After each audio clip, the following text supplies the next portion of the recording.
जय हिंद दोस्तों, स्वागत है आप सभी का इस सीरीज में जिसमें हम चैप्टर वाइज एमसीक्यूज देख रहे हैं पॉलिटी के। और यहाँ पर हम पूरा पॉलिटी का जो सिलेबस है उसको कवर करने वाले हैं एमसीक्यू के थ्रू, जिससे कि आपका पूरा पॉलिटी रिवाइज हो जाएगा और आप एकदम तगड़े तरीके से तैयार हो जाओगे पॉलिटी के साथ प्रीलिम्स के लिए। तो ये आपको यूपीएससी के लिए भी काम आएगा, बाकी स्टेट पीएससी के लिए भी काम आएगा। तो इतने एमसीक्यू सफिशिएंट है आपका पूरा पॉलिटी अच्छे तरीके से एग्जाम ओरिएंटेड कवर करने के लिए। तो बाकी के जो चैप्टर्स है वो अगर आपने नहीं देखे हैं तो ज़रूर देखिए। आज हम यहाँ पर फंडामेंटल राइट्स जो है उनको कवर करने वाले हैं। अब देखिए, फंडामेंटल राइट्स है भी बहुत बड़ा, इसीलिए हो सकता है कि थोड़ा कंपैरेटिवली वीडियो जो है वो थोड़ा लंबा हो जाए, लेकिन फिर भी सभी टॉपिक्स को कवर करना ये काफ़ी इंपॉर्टेंट है। तो इसीलिए फंडामेंटल राइट्स ये आपका पूरी तरीके से कंप्लीट हो जाएगा, ज़बरदस्त आपको मज़ा आएगा। तो चलिए शुरू करते हैं। जो पीडीएफ है वो आपको टेलीग्राम चैनल पर मिल जाएगी, तो टेलीग्राम चैनल पर आप फॉलो कीजिए और यहाँ से जो पीडीएफ है वो लीजिए। पीडीएफ से भी आपका ज़बरदस्त रिवीजन हो जाएगा। तो चलिए पहले क्वेश्चन पर आते हैं। With reference to fundamental rights consider the following statements. अब देखिए, यहाँ पर मैंने हिंदी में भी दिया हुआ है, तो जो हिंदी मीडियम से पढ़ रहे हैं उनके लिए भी ज़बरदस्त तरीके से यहाँ पर रिवीजन हो रही है। मतलब सिर्फ यही नहीं, जो एक्सप्लेनेशन है वो भी यहाँ पर हिंदी में दिया हुआ है। तो इसीलिए क्या है कि आपका यहाँ पर सही तरीके से रिवीजन हो जाएगा हिंदी में भी, अगर आप हिंदी मीडियम के छात्र हैं।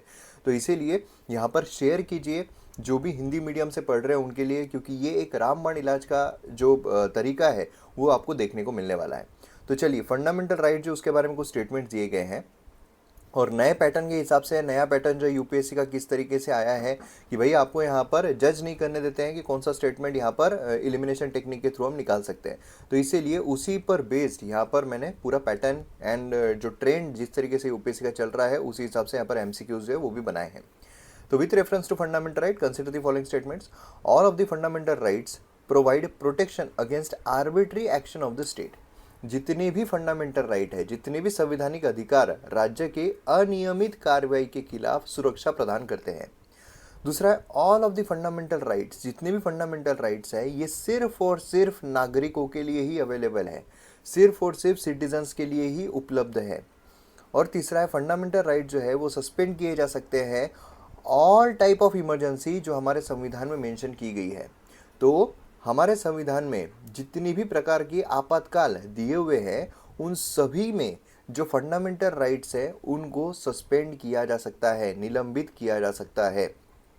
अब देखिए, जैसा मैंने आपको कहा कि जब भी आपके सामने क्वेश्चन आता है, अगर आपको थोड़ी बहुत आइडिया है तो किस तरीके से सॉल्व करना, सबसे पहला तो पढ़ाव आपका ये रहना चाहिए कोई जनरल स्टेटमेंट है क्या।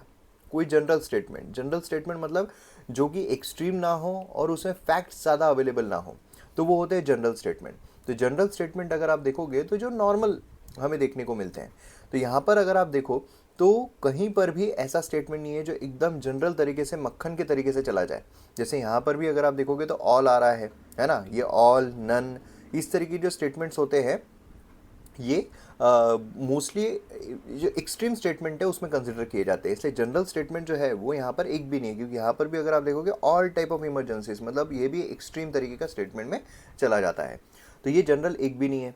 दूसरा हमको देखना है कि एक्सट्रीम स्टेटमेंट कौन से हैं। एक्सट्रीम स्टेटमेंट, तो यहाँ पर तीनों ही एक्सट्रीम स्टेटमेंट दिखाई दे रहे हैं। और तीसरा जो है वो हमें देखने को मिलता है कोई फैक्ट्स वाला है क्या, कि जहाँ पर फैक्ट्स दिए हुए हैं। अब यहाँ पर फैक्ट में अगर आप देखोगे तो ये दूसरा जो स्टेटमेंट है ये काफ़ी फैक्चुअल है कि भाई सभी फंडामेंटल राइट जो है are available to citizens only, है ना। ये क्या हो गया, ये ऐसा स्टेटमेंट हो गया कि हमको पता है कि भाई आर्टिकल 21 जो है वो बेसिकली जो राइट टू लिव की बात करता है। अगर आपको बाकी नहीं भी पता हो तो ज़िंदगी जीने का जो आप बाहर से कोई व्यक्ति आया उसकी जान आप ले सकते हो क्या? नहीं ले सकते हो। क्यों? क्योंकि उसको भी आर्टिकल 21 का फ़ायदा मिल रहा है, राइट टू लिव, उसको आप नहीं मार सकते हो हमारे देश में आने के बाद। तो इसीलिए ये स्टेटमेंट जो है वो सरासर गलत, हम इसको एलिमिनेट कर सकते हैं इस पर्सपेक्टिव पर कि फैक्ट के पर्सपेक्टिव पर। एक्सट्रीम तो है ही, लेकिन फैक्ट के पर्सपेक्टिव पर उसको एलिमिनेट हम कर सकते हैं। अब यहाँ पर आते हैं हम, हमारे पास दो ही स्टेटमेंट बचे, मतलब यहाँ पर all three statement are correct जो है यहाँ पर गलत हो जाता है ना। अब यहाँ पर अगर हम देखें तो जो फंडामेंटल राइट्स है वो against arbitrary action of the state के लिए प्रोवाइड किया जाता है। तो भाई बिल्कुल सही है ना कि फंडामेंटल राइट जो है वो आर्बिट्री एक्शन जो होती है स्टेट की उनके अगेंस्ट में ही हमको मिलता है। तो ये तो बेसिक प्रिंसिपल है फंडामेंटल राइट का। तो फंडामेंटल राइट अगर आपको नॉर्मली पता है तो ये आपको पता रहेगा, तो ये यहाँ पर सही हो जाता है। ये एक्सट्रीम स्टेटमेंट जो है भले एक्सट्रीम है लेकिन एक हमने यहाँ पर निकाल लिया, तो यहाँ पर बेसिकली एक स्टेटमेंट है तो ये none of the statement are correct, ये भी निकल जाता है। तो अब सिर्फ कन्फ्यूजन रहता है हमारा थर्ड वाले इसमें। तो सभी टाइप ऑफ इमरजेंसीज में यहाँ पर सस्पेंड किया जा सकता है। ये बहुत ही over the top extreme statement हो गया कि भाई सभी टाइप की इमरजेंसीज जो है, जैसे फाइनेंशियल इमरजेंसी है उसमें हमारा फंडामेंटल राइट का क्या लेन देन ना। नॉर्मली भी अगर देखा जाए 3 हमारे पास इमरजेंसीज है ना, प्रेसिडेंट्स रूल है, एंड देन उसके बाद हमारे पास नेशनल इमरजेंसी है, एंड देन उसके बाद हमारे पास कौन सी है, तो हमारे पास फाइनेंशियल इमरजेंसी है। तो अब प्रेसिडेंट्स रूल तो कितने राज्यों में लगे होंगे, है ना। प्रेसिडेंट्स रूल जो है वो आपके भी राज्य में कभी ना कभी लगा ही होगा। तो क्या आपके फंडामेंटल राइट वहाँ पर निलंबित हो गए? नहीं हुए। तो इसलिए ये समझ में आता है कि भाई ये जो स्टेटमेंट है यहाँ पर गलत हो जाता है ना। तो नॉर्मल जनरल अवेयरनेस किसको कहा जाता है? यूपीएससी जो है वो किसके तरफ जा रहा है अभी? जनरल अवेयरनेस, है ना। अभी हमने देखा है पैटर्न ऐसा है कि आप किताबें पढ़ लो लेकिन कोई मतलब नहीं है। क्यों? क्योंकि किताबें पढ़ के आप बेसिक जो आपका स्टैटिक फैक्ट्स है उसको क्लियर कर लोगे, लेकिन एनालिटिकल चीज़ों के लिए आपको अवेयरनेस पर्सपेक्टिव पर बेस्ड रहना पड़ेगा, जो आपको सेंटेंसेस हो सकता है किताबों में ना मिले। तो इसीलिए यहाँ पर जो एक स्टेटमेंट है वही यहाँ पर सही देखने को मिलता है। तो यहाँ पर आप देखोगे स्टेटमेंट पर ऑल फंडामेंटल राइट जो है ये यहाँ पर बेसिकली आर्बिट्री एक्शन जो होते हैं स्टेट के उसके लिए है। कुछ जो है वो प्राइवेट इंडिविजुअल जो है उनके अगेंस्ट में भी हमें देखने को मिलते हैं कि भाई प्राइवेट इंडिविजुअल जो है वो भी नहीं कर सकता, उसके भी अगेंस्ट में हमको फंडामेंटल राइट मिले हुए हैं। देन स्टेटमेंट 2 जो है वो इनकरेक्ट है ना। क्यों? क्योंकि ओनली टू सिटीजन्स कुछ जो है वो सभी लोगों के लिए भी अवेलेबल है, ऐसा नहीं है कि सिर्फ नागरिकों के लिए। और तीसरा जो मैंने आपको कहा कि जब नेशनल इमरजेंसी लगती है उस दौरान हमारे जो फंडामेंटल राइट है वो जाते हैं और सभी फंडामेंटल राइट उसमें भी निलंबित नहीं होते, है ना। तो ये कुछ बेसिक चीज़ें जो आपको पता रहना चाहिए। तो ये हिंदी में भी मैंने दिया हुआ है, तो जो हिंदी मीडियम के हैं वो इससे रिवाइज कर सकते हैं। तो पीडीएफ के लिए आप टेलीग्राम चैनल जो है उस पर फॉलो कीजिए। तो यहाँ पर आप देख सकते हो, इसीलिए यहाँ पर पहला जो है सही है, बाकी दोनों जो है वो गलत हो जाते हैं। तो जवाब इसका हमें only one is correct, one statement is correct देखने को मिलता है। अब देखिए MM अकेडमी ऐप अगर आपने डाउनलोड नहीं किया है तो ज़रूर कीजिए, क्योंकि यहाँ पर आपको GS 1, 2, 3, 4 सभी कोर्सेज देखने को मिलते हैं। हाईएस्ट क्वालिटी कंटेंट है लोवेस्ट प्राइजेस पर। मतलब यहाँ से आप पूरा जो स्टैटिक सिलेबस है, जितने भी कोर्सेस हैं, मतलब हमारे सिलेबस में जो भी टॉपिक्स दिए हुए हैं सारे के सारे टॉपिक्स आप कवर कर लीजिए, है ना। एंड देन ऐसी जो सीरीज़ है वो तो मैं चला ही रहा हूँ, उससे आप रिवीजन जो है वो करते ही रहोगे। जो करंट अफेयर है वो भी आपका कवर होता ही रहेगा। तो इसलिए इतने सॉलिड, इतने कम प्राइजेस में आपको इतना हाईएस्ट क्वालिटी कंटेंट और कहीं पर देखने को नहीं मिलेगा। GS 1, 2, 3, 4 पूरा अवेलेबल है, प्रीलिम्स और मेंस दोनों ओरिएंटेड अवेलेबल है। तो अभी ऑफ़र चल रहा है, तो उसमें आप आपका जो भी है वो ले लीजिए, जिससे आपको बहुत ज़्यादा बेनिफिट मिलेगा। एक बार आप जो डेमो लेक्चर है वो देखिए। डेमो लेक्चर आपको ऐप पर देखने को मिलेंगे, किसी भी सेक्शन में जाके पहले 2 lecture as a demo lecture आप देख सकते हो। और डेमो लेक्चर आप देख लोगे तो आप खुद को रोक नहीं पाओगे, इतना ज़बरदस्त कोर्स बनाया हुआ है। सिलेबस ओरिएंटेड है, एनालिटिकल है, सब कुछ वहाँ पर आपको देखने को मिलेगा। चलिए नेक्स्ट क्वेश्चन पर आते हैं। Supreme Court in various cases had held the fundamental rights are qualified in nature. ये बात क्वालिफाइड है नेचर में, ऐसा बहुत सारे केसेस में यहाँ पर बोला गया है सुप्रीम कोर्ट के द्वारा कि वह फंडामेंटल राइट क्वालिफाइड है। तो इसका मतलब क्या है? इसका मतलब है कि पार्लियामेंट जो है वो रिपेल कर सकते हैं फंडामेंटल राइट को, any of the fundamental right. इसका मतलब है कि कोई भी लॉ या स्टैट्यूटरी एनैक्टमेंट जो है जो फंडामेंटल राइट को एनफोर्स कर रही है वो वायलेट नहीं करेगी बेसिक स्ट्रक्चर डॉक्ट्रिन को। इसका मतलब है कि पार्लियामेंट जो है रीजनेबल रिस्ट्रिक्शंस लगा सकती है on application of fundamental right. और इट मीन्स फंडामेंटल राइट जो है वो अप्लाइड हो सकते हैं स्पेसिफिक केसेस में and not in all cases. अब देखिए यहाँ पर अगर आप देखोगे तो इसमें हिंदी में भी आपको देखने को मिलेगा, जो भी पूरा का पूरा ये इसका है। फंडामेंटल राइट जो है गारंटीड किए गए हमारे कॉन्स्टिट्यूशन में, ये एब्सोल्यूट नहीं है, क्वालिफाइड है। एब्सोल्यूट का मतलब क्या होता है? एब्सोल्यूट का मतलब है कि भाई किसी भी वे में, किसी भी सिनारियो में, किसी भी सिचुएशन में ये जो फंडामेंटल राइट है इसको कोई हमारे से नहीं ले सकता है। ये जो फंडामेंटल राइट है इसको कोई भी कर्टेल नहीं कर सकता है। ये जो फंडामेंटल राइट है इस पर कोई भी रिस्ट्रिक्शन नहीं ला सकता है। इसको हम बोलते हैं एब्सोल्यूट, कि भाई at any cost, any scenario. लेकिन ऐसा नहीं है। जैसे हमने देखा कि इमरजेंसी के दौरान फंडामेंटल राइट जो है वो लिए जा सकते हैं। दूसरा, फंडामेंटल राइट के चेंज नहीं हो सकते हैं, जी हाँ, उसको भी चेंज किया जा सकता है अमेंडमेंट के थ्रू, बिल्कुल किया जा सकता है। बेसिक स्ट्रक्चर को अमेंड नहीं कर सकते, लेकिन फंडामेंटल राइट जो उसमें कुछ चेंजेस अगर लाना है तो बिल्कुल लाए जा सकते हैं, है ना। तो ये काफ़ी चीज़ें हैं जिससे हमें पता चलता है कि भाई ये क्वालिफाइड है, ना कि एब्सोल्यूट है ना।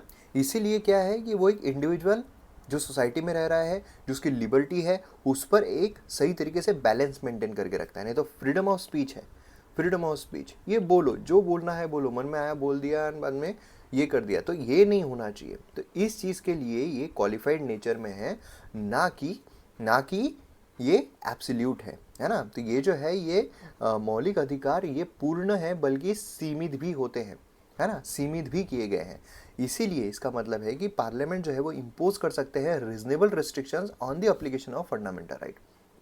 मतलब इसका तात्पर्य है कि संसद संवैधानिक अधिकारों के लागू होने पर योग्य प्रतिबंध लगा सकती है। जैसे हमें एक उसका फ्रीडम ऑफ स्पीच जो है वो देखने को मिलता है ना। हरियाणा जो है, हरियाणा उसने एक 75% रिजर्वेशन लेकर आया था प्राइवेट सेक्टर में। अब हमारा तो ये है कि भाई कोई कहीं भी जाकर जॉब कर सकता है हमारे फंडामेंटल राइट में, लेकिन यहाँ पर एक रिस्ट्रिक्शन जो है वो आ गई, है ना। तो यहाँ पर क्या है, बेसिकली रिस्ट्रिक्शन जो है लगा है। हालांकि इसको फिर ये देखने को मिला, इसमें काफ़ी कॉम्प्लिकेशंस है, लेकिन स्टिल मैं आपको एग्जांपल दे रहा हूँ कि कैसे यहाँ पर फंडामेंटल राइट हो लेकिन स्टिल उस पर एक रिस्ट्रिक्शन जो है वो लगाए जा सकते हैं, इससे उनको क्वालिफाइड बोला जाता है। चलिए नेक्स्ट क्वेश्चन पर आते हैं। एज पर article 12 which of the following organs have been included definition of state. State के डेफिनेशन में कौन कौन से ऑर्गन इसमें से इंक्लूडेड है, ठीक है। तो यहाँ पर अगर आप देखोगे, executive of union India, legislature of state government, municipality, supreme court, gram sabha. तो 5 है, ओनली 2 स्टेटमेंट है, 3 4 या ऑल 5 करेक्ट है। अब देखिए यहाँ पर जवाब आपको देना है, ठीक है, क्योंकि यहाँ पर मैं कंसिडर कर रहा हूँ कि आपने यहाँ पर जो हमारा पॉलिटी है वो कवर किया हुआ है ना। अगर ऐप से अगर आपने कवर किया हुआ है तो आपको जवाब जो है वो तो सदा सदा आ जाएंगे, है ना।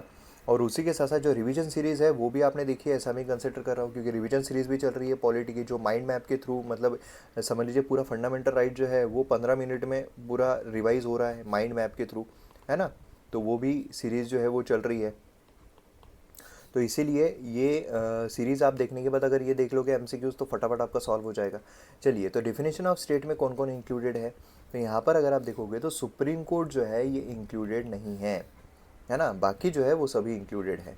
तो टर्म स्टेट जो है वो यूज़ हुई है डिफरेंट प्रोविजन यहाँ पर फंडामेंटल राइट्स के, इसीलिए आर्टिकल 12 जो डिफाइन करता है बेसिकली स्टेट में कौन कौन आएगा।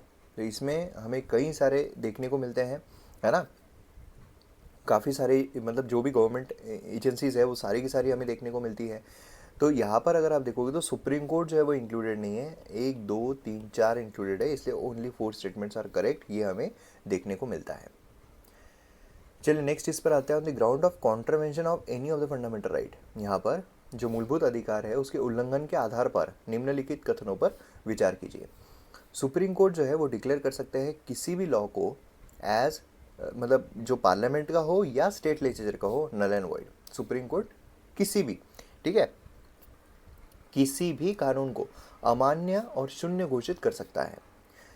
देन हाई कोर्ट जो है वो डिक्लेयर कर सकता है किसी भी law null and void which are pass by the state legislature but not by the parliament. Parliament के द्वारा नहीं होना चाहिए, अगर वो स्टेट लेजिस्लेचर के द्वारा है तो उसको यहाँ पर हाई कोर्ट जो है वो नल एंड वॉइड कर सकता है। पार्लियामेंट के द्वारा है तो हाई कोर्ट नहीं कर सकता है। टर्म लॉ जो मेंशन की गई आर्टिकल 12 में, उसमें कॉन्स्टिट्यूशनल अमेंडमेंट एक्ट जो है उनको एक्सक्लूड किया गया है as well as non legislative source of law. तो इसमें से अब कौन से सही है, अब देखिए यहाँ पर अगर आप देखोगे तो पहला जो स्टेटमेंट है ये यहाँ पर करेक्ट हो जाता है ना।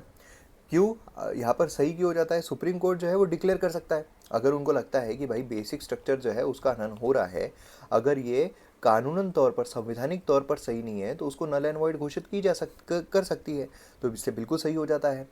अब अगर हम दूसरा स्टेटमेंट देखते हैं तो गलत है। दूसरा स्टेटमेंट गलत क्यों है, क्योंकि यहाँ पर जो हाई कोर्ट है उनको भी एज पर आर्टिकल 226 उनको भी पावर दी गई है कि अगर उनको लगता है कि पार्लियामेंट का भी अगर कोई ये जो लॉ है वो अगर अनलॉफुल है, अनकॉन्स्टिट्यूशनल है, तो उसको भी नल एंड वॉइड डिक्लेयर कर सकती है। एंड तीसरा जो है वो भी इनकरेक्ट है। लॉ अगर हम देखते हैं तो उसमें जैसे अलग अलग केसेस हुए थे ना, केशवानंद भारती केस तक हमें देखने को मिला था, पूरा हमने देखा था जो अमेंडमेंट ऑफ द कॉन्स्टिट्यूशन है उसमें हमने देखा कि फंडामेंटल राइट जो है बेसिक स्ट्रक्चर डॉक्ट्रिन किस तरीके से आया, तो उसमें हमें देखने को मिला कि भाई फंडामेंटल राइट कर सकते हैं, है ना। बेसिक स्ट्रक्चर जो है वो हैम्पर नहीं होना चाहिए। तो constitution amendment is not a law and hence cannot be challenge except on the ground of violation of basic structure, ठीक है। तो ये चीज़ यहाँ पर हमें देखने को मिलती है। ओके, तो ये चीज़ आपको यहाँ पर ध्यान में रखनी है। बेसिकली थोड़ा आर्टिकल्स का यहाँ पर ये हो गया है, ठीक है। यहाँ पर आर्टिकल 12 जो है वो दिया हुआ है, ठीक है। तो ये थोड़ा आप ये कर लेना। ओके, तो बेसिकली यहाँ पर जो जवाब है वो क्या है, तो इसमें ओनली वन स्टेटमेंट, क्योंकि ये भी यहाँ पर गलत हो जाता है, ये भी यहाँ पर गलत हो जाता है। आर्टिकल 13 जो है वो यहाँ पर बताता है एक कानून नहीं है, इसीलिए इसे मूल उल्लंघन के आधार पर ही चुनौती दी जा सकती है। बेसिक स्ट्रक्चर के आधार पर ही चुनौती जो है वो दी जा सकती है। वैसे भी स्टेटमेंट गलत है, ठीक है। तो ये आपने गलत ही मार्क किया होगा, ऐसा मैं उम्मीद करता हूँ। चलिए नेक्स्ट चीज़ पर बढ़ते हैं। Statement regarding right to equality under article 14। Article 14 है, आर्टिकल 14 में राइट टू इक्वालिटी जो है वो दी हुई है। राइट टू इक्वालिटी बेसिकली क्या है? राइट टू इक्वालिटी मतलब है कि आपका डिस्क्रिमिनेशन नहीं हो सकता है on the ground of race, religion, caste, sex and place of birth, है ना। आपका यहाँ पर ये नहीं हो सकता है। तो कॉन्सेप्ट जो इक्वालिटी बिफोर लॉ, इसमें idea of absolute equality amongst all citizens देखने को मिलता है। दूसरा कॉन्सेप्ट जो है इक्वल प्रोटेक्शन ऑफ लॉ, इसका मतलब है कि treated alike without any discrimination, कि भाई सेम ट्रीट किया जाना चाहिए बिना किसी डिस्क्रिमिनेशन के। तीसरा है सुप्रीम कोर्ट ने हेल्ड किया that article 14 should be applied where equals and unequals are treated differently. ऐसा सुप्रीम कोर्ट ने हेल्ड किया है कि आर्टिकल 14 जो है वो अप्लाई होना चाहिए जहाँ पर इक्वल्स एंड अनइक्वल्स जो है उनको डिफरेंटली ट्रीट किया जा रहा है। तो इसमें से कौन सा है? आप देखिए यहाँ पर अगर आप देखोगे तो पहला स्टेटमेंट जो है वो इनकरेक्ट हो जाता है, क्यों? कॉन्सेप्ट जो है इक्वालिटी बिफोर लॉ, ये यहाँ पर आइडिया ऑफ एब्सोल्यूट, जहाँ पर भी एब्सोल्यूट आए वो हमारे यहाँ पर है ही नहीं। वह एब्सोल्यूट चीज़ कोई भी दी भी नहीं है हमारे यहाँ पर, ठीक है। तो यहाँ पर आर्टिकल 14 अगर हम देखते हैं तो similar treatment not identical treatment, similar treatment जो है उसकी यहाँ पर बात करता है। ओके, तो ये चीज़ है। एंड यहाँ पर क्या है, स्टेटमेंट 2 अगर हम देखते हैं तो बिल्कुल सही है कि कॉन्सेप्ट जो है इक्वल प्रोटेक्शन ऑफ लॉ वो यहाँ पर अमेरिकन कॉन्स्टिट्यूशन से लिया हुआ है। उसमें equal treatment under equal circumstances, जैसे मैंने आपको एग्जांपल दिया था कि भाई अगर पुलिस वाला है और चोर है, चोर अगर पुलिस को गोली से मार देता है, ठीक है, तो ये यहाँ पर मर्डरर कहलाएगा। पुलिस अगर चोर को मार देता है तो ये भी मर्डर कहलाएगा। तो दोनों को क्या सेम कटघरे में खड़ा किया जाएगा? दोनों को सेम तरीके से ट्रीटमेंट दी जाएगी? इसको अगर 7 साल की सज़ा है, इसको भी 7 साल की दी जाएगी? बिल्कुल नहीं। सर्कमस्टांसेस अलग है ना। तो इक्वल सर्कमस्टांसेस अगर है तो वहाँ पर इक्वल ट्रीटमेंट जो है वो दी जाएगी। Similar application of same laws, सभी सिमिलर सिचुएटेड। एंड उसी के साथ साथ 14 जो है वो फॉरबिड करता है क्लास लेजिस्लेशन, रीजनेबल क्लासिफिकेशन जो है पर्सन का वो यहाँ पर रहे, ऐसा यहाँ पर हमें देखने को मिलता है। थर्ड स्टेटमेंट जो है वो यहाँ पर इनकरेक्ट हो जाता है। तो यहाँ पर थर्ड भी इनकरेक्ट है, सेकंड जो है वो सही है। तो only one statement is true, ये हमें देखने को मिलता है। चलिए नेक्स्ट क्वेश्चन पर बढ़ते हैं। एज पर आर्टिकल 16, अब यहाँ पर 16 पर हम आ चुके हैं, जहाँ पर एम्प्लॉयमेंट जो है उससे रिलेटेड बात की जा रही है। एम्प्लॉयमेंट में डिस्क्रिमिनेशन जो है वो नहीं होना चाहिए, है ना। यहाँ पर रेसिडेंस भी आ जाता है। तो यहाँ पर क्या स्टेट लेजिस्लेचर जो है वो एम्पावर है कि यहाँ पर रेसिडेंस जो है as a condition for certain employment in the state ये डाल सकती है। प्रोविजन जो है reservation for weaker section under article 16 include scientific and technical post as well. तो यहाँ पर कौन सा स्टेटमेंट सही है आपको बताना है। अब देखिए नॉर्मल सीधी सी बात है कि भाई पार्लियामेंट जो है प्रिस्क्राइब कर सकती है। यहाँ पर क्या है, स्टेट लेजिस्लेचर जो है वो यहाँ पर एम्पावर्ड है प्रिस्क्राइब करने की। भाई स्टेट लेजिस्लेचर नहीं, यहाँ पर पार्लियामेंट को करना पड़ेगा। मैंने कितना एक्सप्लेन किया है ये सारी चीज़ें, ये है ना, सारी चीज़ें मैंने एक्सप्लेन, मंडल कमीशन के साथ सारी चीज़ें मैंने जो ये है वो सारी बताए थे मैंने आपको, ठीक है। तो स्टेट लेजिस्लेचर है यहाँ पर। अगर आप देखोगे दूसरा भी इनकरेक्ट है कि भाई यहाँ पर साइंटिफिक एंड टेक्निकल पोस्ट जो है जो सेटिस्फाई करते हैं फॉलोइंग कंडीशन, उनको एग्जाम किया जा सकता है प्रीव्यू ऑफ रिजर्वेशन, है ना, above lower grade group a service, ठीक है। तो ये आप सर्विसेज जो है वो देख सकते हो किस में अप्लीकेबल नहीं है। तो ये दोनों ही स्टेटमेंट जो है यहाँ पर गलत हो जाते हैं, ठीक है। दोनों ही स्टेटमेंट इनकरेक्ट है। तो कौन से करेक्ट है पूछा गया, तो none of the above are correct. Clear है। चलिए नेक्स्ट चीज़ पर बढ़ते हैं। With respect to right to property consider the following statement. Right to property आया। अब राइट टू प्रॉपर्टी जो है पहले कहाँ पर था, पहले हमारे फंडामेंटल राइट्स में था, लेकिन फिर उसके बाद उसमें घपला हो गया तो फंडामेंटल राइट जो है उसमें से उसको निकाल दिया गया, है ना। तो अब वो हमारे संविधान में है कि कॉन्स्टिट्यूशन में है क्या? बिल्कुल है।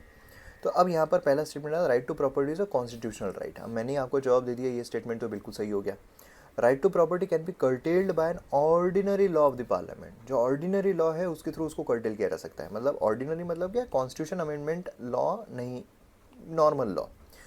Guaranteed right to compensation in case of acquisition of private property by the state. एक गारंटीड राइट टू कंपेंसेशन है, ठीक है, अगर कोई private acquisition of private property state अगर लेती है तो। एंड प्राइवेट प्रॉपर्टी जो है प्रोटेक्टेड है neither against legislature action nor against executive action. अब देखिए यहाँ पर पहला दूसरा स्टेटमेंट जो है बिल्कुल सही है ना, बाकी के जो है वो यहाँ पर सही नहीं होते हैं। अब यहाँ पर अगर आप देखोगे तो 44th अमेंडमेंट है, एबॉलिश कर दिया right to property as a fundamental right, है ना, निकाल दिया गया उसको। एंड आर्टिकल 13 और 31 ऑफ पार्ट 3 इसमें हमें देखने को मिल रहे थे, लेकिन फिर उसको 300A में डाल दिया गया, है ना। राइट टू प्रॉपर्टी जो है वो लीगल राइट है हमारा कॉन्स्टिट्यूशन में, इसलिए कॉन्स्टिट्यूशनल राइट है, लेकिन वो फंडामेंटल राइट है क्या, नहीं है। और it is not a part of basic structure of the constitution as well, ठीक है। स्टेटमेंट 2 जो है वो भी करेक्ट है क्योंकि लीगल राइट है, तो यहाँ पर implication regulated cartel average modified without constitutional amendment, क्योंकि ऑर्डिनरी लॉ है एक, हमारा फंडामेंटल राइट नहीं है, ऑर्डिनरी लॉ है, ऑर्डिनरी लॉ को ऑर्डिनरी इसके थ्रू ही किया जा सकता है, तो ये भी बिल्कुल सही हो जाता है। थर्ड यहाँ पर इनकरेक्ट है क्योंकि कोई कंपेंसेशन की गारंटी नहीं है, गारंटीड बोला गया है तो वो नहीं है। एंड फोर्थ जो है वो भी इनकरेक्ट है क्योंकि एग्जीक्यूटिव प्राइवेट प्रॉपर्टी जो अगेंस्ट एग्जीक्यूटिव एक्शन तो उसके लिए प्रोटेक्टेड है, लेजिस्लेटिव एक्शन के लिए नहीं है। लेजिस्लेचर अगर कोई लेकर आता है तो भाई चला जाएगा तुम्हारा सब, ठीक है। तो ये चीज़ यहाँ पर काफ़ी इंपॉर्टेंट है, क्लियर है। तो इसमें बेसिकली नेक्स्ट क्वेश्चन पर आते हैं विथ रेफरेंस टू। तो इसमें क्या हो गया, इसमें अगर हम देखते हैं तो 1 and 2 स्टेटमेंट सही है ना, ओनली 2 स्टेटमेंट्स आर करेक्ट। चलिए नेक्स्ट इस पर बढ़ते हैं। With reference to article 20 consider the following statement. अब आर्टिकल 20 के बारे में कुछ स्टेटमेंट दिए गए हैं। Ex post facto law is applicable in civil cases and not in criminal cases. पूर्व कारण कानून नागरिक मामलों में लागू होते हैं, ना कि आपराधिक मामलों में। प्रोटेक्शन जो है सेल्फ इंक्रिमिनेशन, ये सिर्फ ओरल एविडेंसेस तक है, नॉट डॉक्यूमेंट्री एविडेंसेस। देखिए यहाँ पर जो मैंने आपको बोला है, पहला जनरल स्टेटमेंट देखो, दूसरा कोई दूसरा एक्सट्रीम स्टेटमेंट है क्या वो देखो, और तीसरा फैक्ट्स है क्या वो देखो, और तीनों में से कौन से ज़्यादा आप एलिमिनेट कर सकते हो उसके बारे में। जनरल स्टेटमेंट मोस्टली सही होते हैं, जो एक्सट्रीम स्टेटमेंट होते हैं वो मोस्टली गलत होते हैं, और जो फैक्ट्स होते हैं उसको भी घुमा फिरा कर आपके सामने रखा जाता है। एक्सट्रीम और फैक्ट दोनों हो तो उसमें एक्सट्रीम जो है मोस्टली वो गलत रहेगा, ठीक है। तो ये कुछ बेसिक तर्क है जो आप मतलब यूज़ कर सकते हो क्लियर आपके आंसर सॉल्व करने के लिए। तो यहाँ पर ex post facto law is applicable in civil cases and not in criminal cases.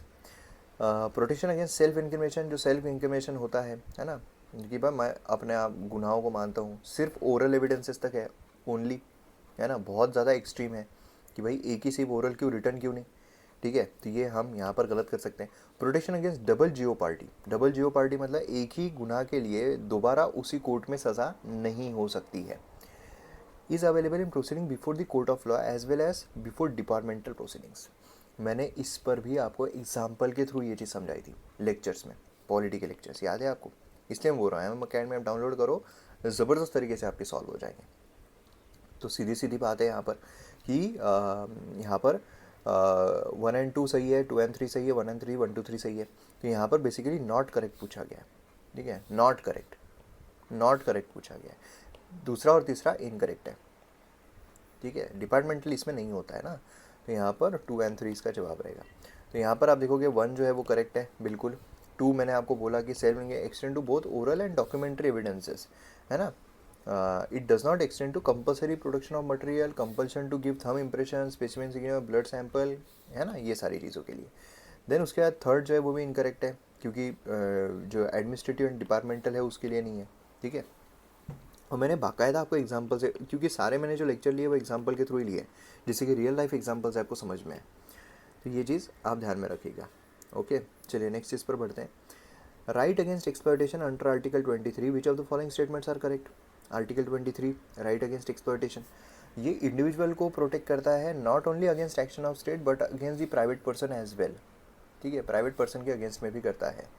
And available only to Indian citizen not to foreigners. अब यहाँ पर आप देखोगे तो आपके हिसाब से दोनों एक्सट्रीमिस्ट दिखेंगे आपको, only against action of state but also against, not only against, मतलब ये देखिए ये ओनली यहाँ पर आ रहा है, पर क्या ये एक्सट्रीम स्टेटमेंट है, पर क्या एक्सट्रीम स्टेटमेंट है, जी नहीं, ये जनरल स्टेटमेंट है, जनरल स्टेटमेंट है ना। And it is available only to Indian citizen not to foreigners. भाई एक्सप्लॉयटेशन, अगर किसी का एक्सप्लॉयटेशन हो रहा है, समझ लो यहाँ पर मैंने आपको एग्जांपल, शायद मैंने एग्जांपल आपको दिया था जैकलिन का, है ना, जैकलिन का मैंने आपको एग्जांपल उसमें दिया था कन्वर्जन में, जो रिलीजन का कन्वर्जन होता है कि भाई क्रिश्चियन है तो ज़बरदस्ती उनका कन्वर्जन जो है कराया जा सकता है क्या, है ना। तो ये चीज़ जो है एक्सप्लॉयटेशन, तो ये एक्सप्लॉयटेशन जो है किया जा सकता है क्या। अब यहाँ पर आप देखोगे कि prohibit trafficking human being, beggars and other similar form of force labour, है ना, not only against state but also, ये जनरल स्टेटमेंट मोस्टली सही होते हैं। Right under article 23 are available both to citizen and non citizens, दोनों के लिए ही available है ये चीज़, तो ये गलत हो जाती है, ओनली वन इज करेक्ट, ठीक है। तो ये चीज़ आपको ध्यान में रखना है। चलिए नेक्स्ट है with reference to writs of mandamus, अब हम आ गए हैं रिट्स पर, ठीक है। रिट्स की अगर हम बात करें तो 32 में दिया हुआ है ना, तो इसमें हमें हीबियस कॉर्पस, मैंडेमस, सर्चोररी, ये सब देखने को मिलते हैं। तो ये चीज़ आपको बेसिक पता रहनी चाहिए। इसमें मैंने आपको फास्ट ट्रैक प्रीलिम्स बूस्टर पे एक सेपरेट वीडियो यूट्यूब पे भी अवेलेबल है, जहाँ पर सीधे तरीके से आपको पूरे पॉइंट टू पॉइंट सारे के सारे इसके बारे में बताया हुआ है, जो आपको उसी में से क्वेश्चन आएगा। मतलब ये रीड्स पर क्वेश्चन मोस्टली पूछा जाता है यूपीएससी में, तो वो आपको सीधे आप उसका जवाब दे दोगे 5 सिर्फ स्लाइड से, 5 स्लाइड पढ़ने के बाद। It can be issued against any private individual और a body. It cannot be issued against chief justice और high court acting in judicial capacity. अब यहाँ पर मैंडेमस मतलब मैंडेटरी, है ना, मैंडेटरी। अब मैंने आपको इसमें टेक्निक जब बताई थी, ट्रिक जब बताई थी, उस टाइम में मैंने आपको बोला था कि भाई मैंडेटरी यहाँ पर जो कटप्पा है, कटप्पा बाहुबली का, मैंडेमस मैंडेटरी कर दिया है कि उसको जाना ही है ना। तो it can be issued against any private individual और बॉडी। तो यहाँ पर अगर आप देखोगे तो मैंडेमस लिटरली मतलब है वी कमांड, हम तुमको कमांड कर रहे हैं। ये कमांड जो है इशूड की जाती है by court to a public official, public official, are you getting my point, court के द्वारा टू पब्लिक ऑफिशियल, जहाँ पर उसकी जो ऑफिशियल ड्यूटी है उसको परफॉर्म करने को उसको कहा जा रहा है, अगर वो रिफ्यूज़ कर रहा है। जैसे मैंने आपको एग्जांपल क्या दिया था, इसमें जो कटप्पा है उसको बोला गया शिवगामी के द्वारा कि कटप्पा जाओ बाहुबली को मार के आओ, लेकिन उसने बोला मैं नहीं मारूंगा, बाहुबली को मैं नहीं मार सकता हूँ। लेकिन फिर उसके बाद मैंडेमस इशू कर दिया गया कि भाई तुमको मारना ही पड़ेगा। कटप्पा कौन है, कटप्पा ऑफिशियल इंसान है ना, वो प्राइवेट इंडिविजुअल है क्या, नहीं, ऑफिशियल इंसान है। मैंडेमस इशू हो गया, अब भाई मारना ही पड़ेगा, आप तो कुछ नहीं कर सकते। तो ऐसे मैंने आपको एग्जांपल एक्सप्लेन किया था, भूल ही नहीं सकते, है ना। तो ये प्राइवेट इंडिविजुअल के अगेंस्ट में हो सकता है क्या, नहीं ना, government official, public official against any public body, corporation, inferior courts, tribunal, government for the same purpose.